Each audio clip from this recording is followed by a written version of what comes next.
anti-corruption fighter in the entire history of Nigeria is President Tinubu. Tell me. It is not to make Tinubu. Unlike Buhari, that is being being seen as someone who didn't want others to actually. And then we are talking of 39 billion here, and what did you see? Were you able to account for anything from that era?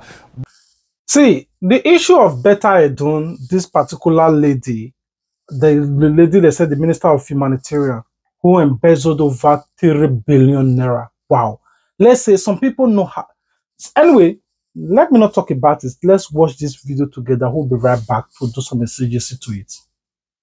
Following up on the scandal that has rocked the humanitarian ministry, which led to the suspension of its minister, Dr. Betta Edu. The minister was said to have received the sum of 3 billion naira of COVID-19 funds for the verification of the National Social Register. Well, in a letter dated September 18th, 2023, Femi Gbajabiamila, the chief of staff to the president, told Betta Edu that her request to obtain the 3 billion naira from the COVID-19 funds had been approved by the president. The 3 billion naira was reportedly disbursed to 9 companies, including one linked to Olubunmi Tunji-Ojo, Minister of Interior. The approval letter from the chief of staff has now elicited more reactions. Vimba, this letter, is coming at the same time, that panel has been set up to investigate the ministry. But the issue here is about that COVID-19 funds. I mean, back in 2020, the World Bank had issued $114 million to Nigeria. And also even the central bank issued 100 million naira credit. And we saw a lot of looting at the time. If you can pull up some of those videos where Nigerians were saying we are suffering, where is the money? But at the time, they also asked the Accountant General of the Federation to account for those funds. And now we are seeing that the 3 billion naira, that's the video, the 3 billion naira was issued for verification of the social register. I mean, this is absurd at this point. This is devastating at the least, because there's so many layers to the story, so many layers to it. Like you rightfully said, it's 2023. Our suffering is now, induced by other factors. But in 2020, 2021, at the height of the impact that was caused to businesses, people, property, so people suffered during 2020 because, COVID, it wasn't anything anybody could have planned for. And then to now discover that there's 3 billion that was hanging out somewhere in an account and is now available to redo, because the social register had been done, but there was a choice to redo it, is another question when there are more pressing matters on the ground. And then secondly, it is now part of these funds are now being transferred to a Minister of Interior who is no longer a director in the business, but we all know the complexities of this story. So now the question here is, what is going to happen to the Minister of Interior? Because we've seen Betta Edu, she's being investigated. Kudos for that. We need to see this investigation expand to all who are named here, so that they can also clear their names. They need to be given an opportunity to clear their names. To end off, in international relations, they always like to say there are no permanent friends, only permanent interests. I know Betta Edu's media aide is saying that this is all part of blackmail. And it just goes to show you that when the chips are down, like Ayo was saying just now, it all comes down to personal interests. And it all comes down to people trying to save their necks and clear their names. Well, if that's what it's going to take to sanitize, corruption in various departments, then please leak. Let the leakages continue. We want to see more documents leaking. It's one leak memo after another. Quickly, Olubunmi Ojo was supposed to be at CCB yesterday. He couldn't make it because he has another engagement. I think they fixed another date for him. He should be there.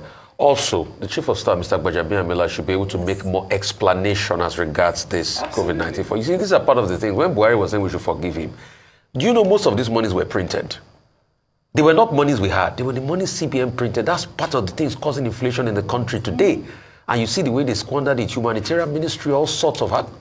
You're talking about the accountant general of the last administration. Was that not the man that was caught in a corruption scandal? Over 100 billion? For the past 8 years now, most accountant general has been caught in corruption. The one under Goodluck Jonathan too was caught in corruption. No, we haven't it's like a poison chalice. About that. The National Assembly invited. So we keep having these things, and it goes on. We are printing money, they are squandering it in about 6 months. And you can see the corruption allegation. And some people that were very bigoted enough when we're talking about these things in this country, thought it was about religion. They pushed everything, Muslim. You can see, Nigeria's problem is not about that.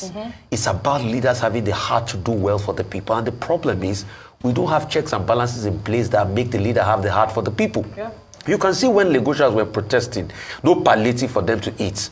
Apparently, the humanitarian ministry is now answering questions. When we're saying, how would you give school feeding program during COVID-19 when schools were not open? They said our mouth was smelly. But whose mouth is smelly today? I mean, that's the kind of country we've built. And when we say it, somebody sits up there and say, I apologize for what? When people died because of this. People were robbed by 1 million boys during COVID-19 because of this. It's unfortunate. 3 billion so naira. Please, the chief of staff needs to explain. Yes. Accountant general needs to explain. All of them. The chief of staff needs to explain about this. Absolutely. In 2020, the federal government took a facility of $500 million to execute the National Social Register and cash transfers. So we spent money then to do this social register. Now we're spending another 3 billion to verify. Unfortunately. Just to let Nigeria, because that was a loan. So I'm not sure we've paid back the $500 million, and we're already spending more money to do in a very. No, so we need to understand the scope of the problem, and that every penny ought to be accounted for. Absolutely. $500 million, 2020. What happened? You heard what Rufai Oseni said, and that of Ojiukbi. Now in this Nigeria, when you hear politicians calling out money, or the media house calling out money that the Nigerian politicians are embezzling, even you yourself at attack one you. Like seriously, there is this kind of money in Nigeria. Somebody will just sit down and eat it and nothing will happen. Somebody, the money that were made from palliative, somebody just embezzle it. Sometimes we felt like the youth are supposed to be the leaders of tomorrow. Once you give the youth a platform, they do worst. A lot of things is happening in Nigeria up till today. Nobody can question what is going on anymore. You don't even.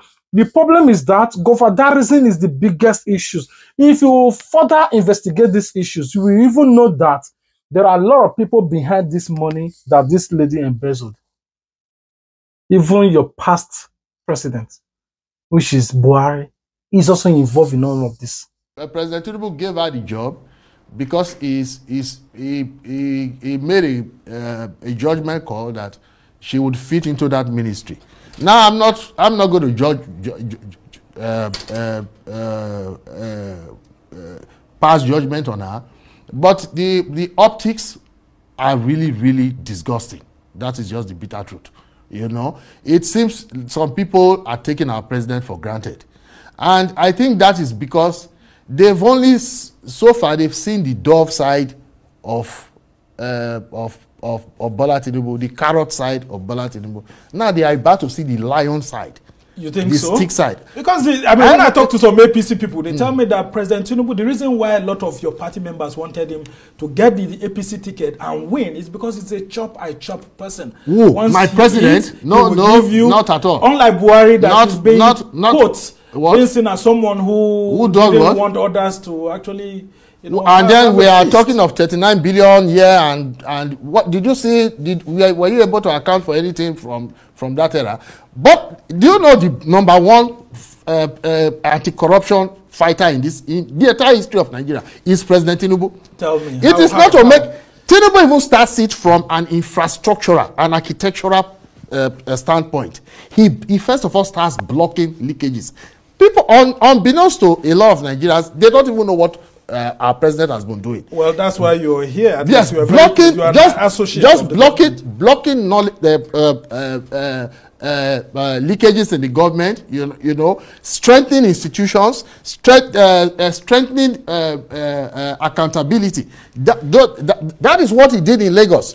You know, this whole idea of, oh, let me wait for somebody to thief. before I catch the person. That's not Bola Tinubu's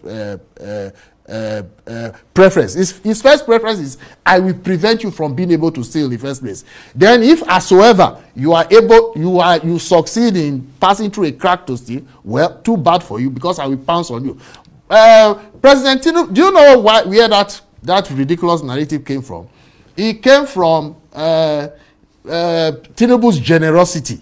You understand? Tinubu can spend his last kobo on his fellow man. He hates people. And some of the people who come to him come there because there's an assumption that as a former governor of Lagos State, he actually got some monies from Lagos. Not at all. Tinubu made money. So, Tinubu started making money while working, while growing up with his mother. His mother was a market woman, a trader. She grew in her business and became Iyaloja of Nigeria. Somebody who grew up with a trader would not know how to make money. So some of the appointees are coming to him because he was seen to be as someone who plays game. Not at all. I must push back most vehemently against that. Okay, so are you saying that President Tinubu has a very strong anti-corruption agenda that is going to be different from that of Buhari? Of course. That may make the that government of anybody. to be much better. Most certainly. That's the even President understands that that's the only way to succeed.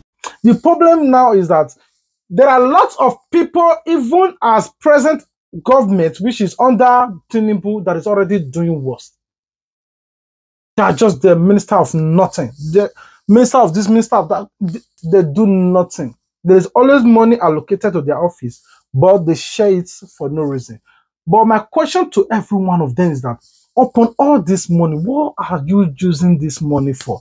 You have a good house, you have good cows, and you have already enough in your account, and yet you still embezzle and embezzle and embezzle more. For what reason? What do you want this money for? And the problem now is that you take this money, you dump it in the Europe account or in the Western world, but you don't touch it, you leave it there. I don't even know if most people are thinking the way I think.